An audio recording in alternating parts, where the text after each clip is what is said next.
Skyrocketing drug prices. Why are life-saving medications in the US so expensive? From insulin to EpiPens, Americans face some of the highest drug prices in the world, forcing tough choices between health and affordability. What's behind these soaring costs, and what are the consequences? Here comes Hot Topic with Wolfie!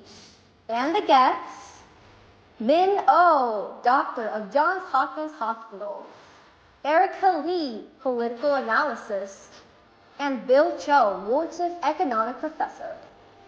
Now, let's get things started.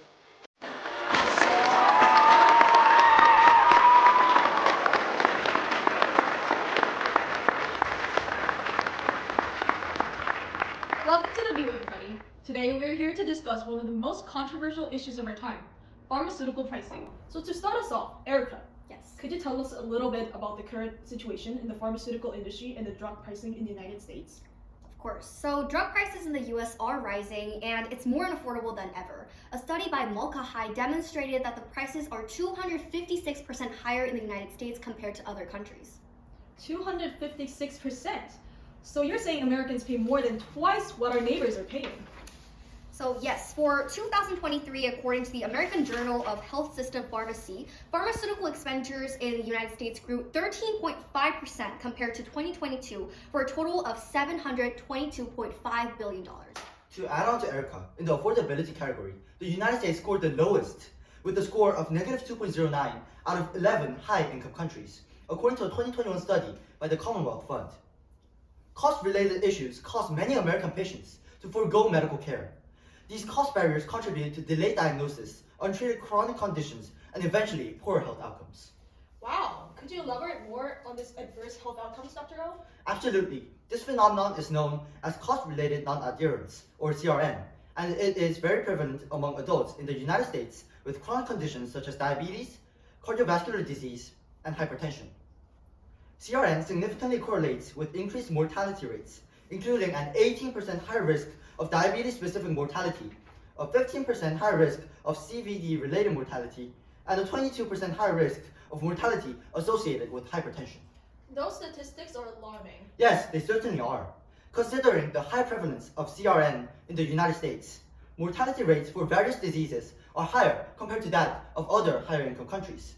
According to Schneider et al., the United States ranks the highest in preventable mortality rates out of the 11 high-income countries.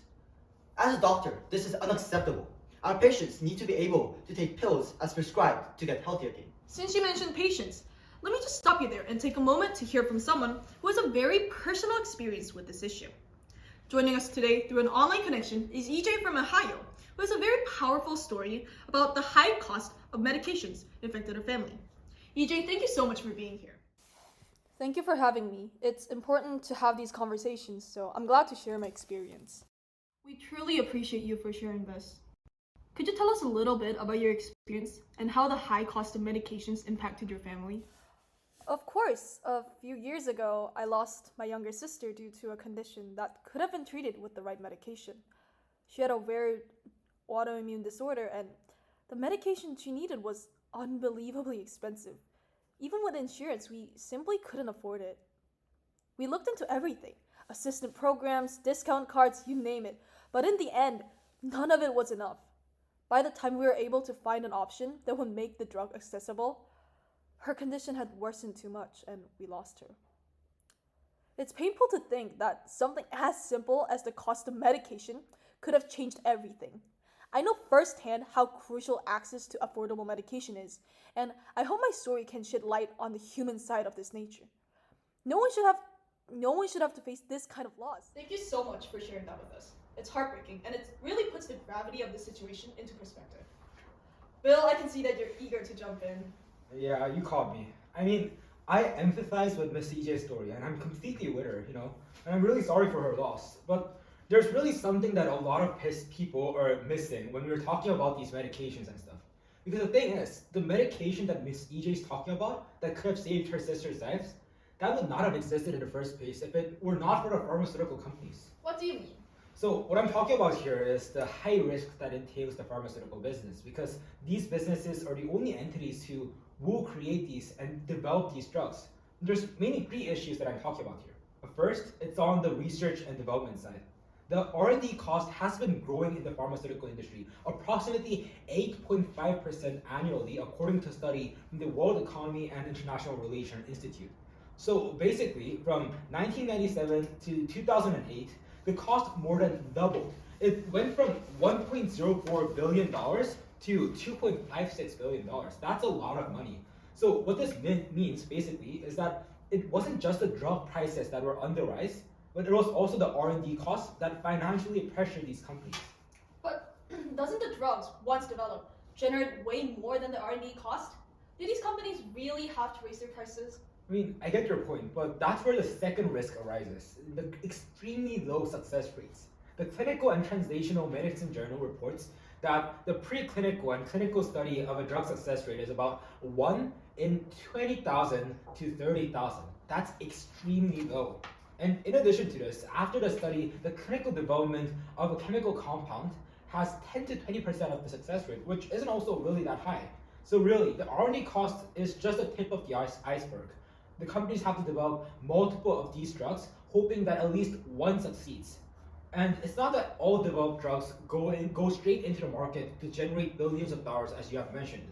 There's the process of the successfully developed drug getting an FDA approval, which isn't really easy as well. What do these companies have to go through? So simply put, to launch a drug in the US, a medication has to go through 3 phases of the FDA clinical trial. And getting that FDA approval, if you get one at all, it takes about a decade. Wow, that process really is rigorous. What's the last risk, Bill?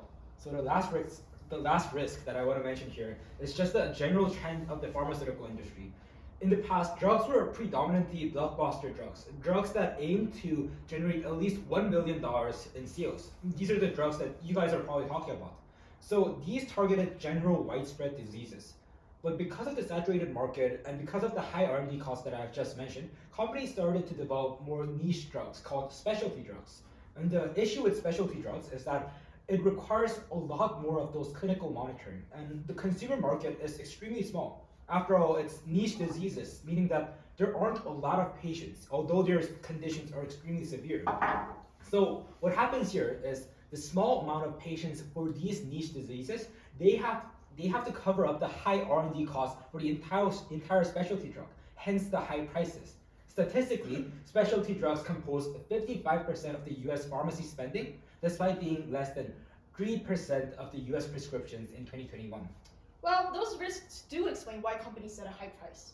Dr. O, do you agree with this explanation? Generally, what Professor Cho is saying is true. There is a high R&D cost.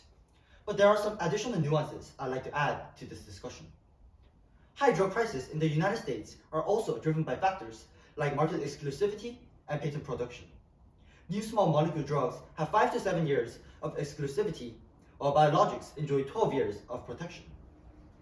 Pharmaceutical companies extend these periods by patenting minor changes, exploiting lenient US patent and trademark office standards. Unlike many other countries, the US lacks centralized price regulation, allowing manufacturers to set high prices based on market demand. This pricing system prioritizes profit over accessibility, worsening health outcome. Let me jump in here, Wolfie. I understand both points, but I'd like to add another perspective, the structure of the United States government itself regulating and contributing to these factors. So the political structure of the United States is often considered to heavily favor businesses. In fact, according to Ducetsina and Orlander, pharmaceutical companies have worked to ensure that the United States lack a national system of drug price regulation, while PhRMA, the pharmaceutical industry's chief lobbying group, is continuing to have a greater role in health policy. Wait, hold on, Erica. I'm really sorry to interrupt you here, but let me get this clear. Lobbying is a part of political system. It's right for industries to petition the government, and it's legal. So it isn't something new, and it isn't something illegal that we're talking about here. Yeah, Bill, I completely agree that moderate lobbying is necessary to some extent. But the real issue here is that lobbying is just getting completely out of hand. It's simply too excessive at this point. Lobbying expenditures have grown more than 70% in the past 20 years in the United States. From 1999 to 2018, the pharmaceuticals and health product industries recorded a $4.7 billion, an average of $233 million per year in lobbying expenditures at the federal level. And these efforts are contributing to favorable policies to the companies. Exactly. The money isn't just disappearing here. Take the Medicare Modernization Act of 2003, for example. Lobbying efforts ensured that the government couldn't negotiate drug prices. As a result, drug costs increased, outpatient prescription drug coverage was left to private insurance plans. So the ACA, another example, was meant to make health insurance affordable and cut healthcare costs. But thanks to lobbying, pharma companies walked away with a major win, like no Medicare price negotiations, extended drug monopolies. So the question here is, who really benefited here? Okay. And you mentioned something about campaign contributions? Right, so in addition to lobbying, companies spend about $414 million for federal level campaigns, $877 million for state level campaigns. Pharmaceutical companies sure know how to spend their money because they are donating to lawmakers who draft healthcare bills and presidential candidates from both parties. And at the state level, they're also pouring donations into ballot measure committees in the key states. So these contributions definitely show that pharmaceutical companies are willing to spend big to make sure that these healthcare policies are working in their own favor. All right, I think we really delved into the different perspectives on what's driving the inflated pharmaceutical prices and their consequences. Now, what are some possible solutions to tackle this problem? It's definitely a pressing one for sure. Well, I believe a definitely possible solution is to expand and strengthen insurance coverage. Research shows that countries with nearly universal coverage have better protection against medical costs, leading to better health outcomes and lower mortality rates. It's all about reducing financial barriers and making healthcare accessible to everyone. I'm sorry, Dr. O, but I'm really not sure how innovation can take place in a world that you're describing, where drugs are accessible. With those universal coverage, where exactly businesses will earn their money, right? That's a good point. However, public health insurance does have the potential to stimulate pharmaceutical innovation more effectively than private insurance systems.